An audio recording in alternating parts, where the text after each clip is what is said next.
Hey guys, Christian Jones here with Firework Stand Marketer, and I want to talk about advertising. If you've been tracking with this series, we've talked about a lot of digital marketing best practices. And I mentioned in the beginning that ads, if you don't know, is something we cannot do. We cannot pay Facebook, we can't give Google our money to artificially show up on page one.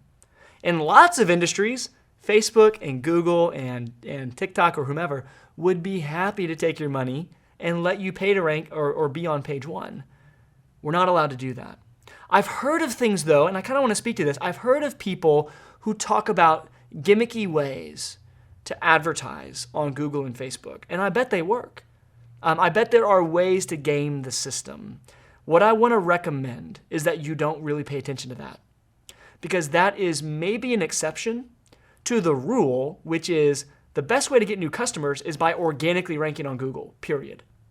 That's safe, it's fair, it's legal, it's just not a pay-to-play system. Ads is pay-to-play. Organic rank on Google is a product of your digital marketing ecosystem.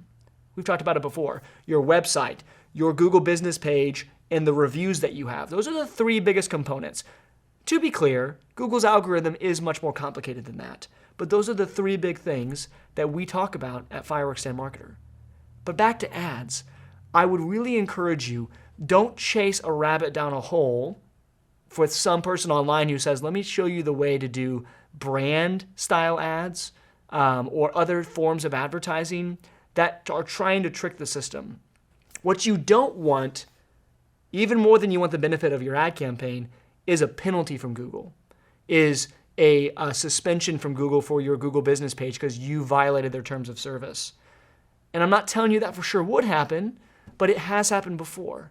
If you intentionally are breaking, knowingly, their terms of service around advertising, that could impact your website's rank, your Google business profile. There are Google slaps or penalties, if you're familiar with that, for a reason. They're things to be avoided. And they are, again, on the margins of growth compared to the lion's share of growth that comes from just organically ranking well. So don't chase things that are unproven or experimental. Like most things in business and life, do the fundamentals well. Do the fundamentals well of building a proper website, ranking on Google, building your Google business profile with wonderful reviews and optimization. All of those things will pay you back in spades compared to wasting time and energy around advertising gimmicks. I hope that's helpful. And if the game ever changes and we can advertise, you better believe I'll be the first one to do it. But until that moment in time, I'd highly recommend that you stick to the fundamentals and play the game that Google has given us and prosper as you do. Thanks. Look forward to talking to you very soon.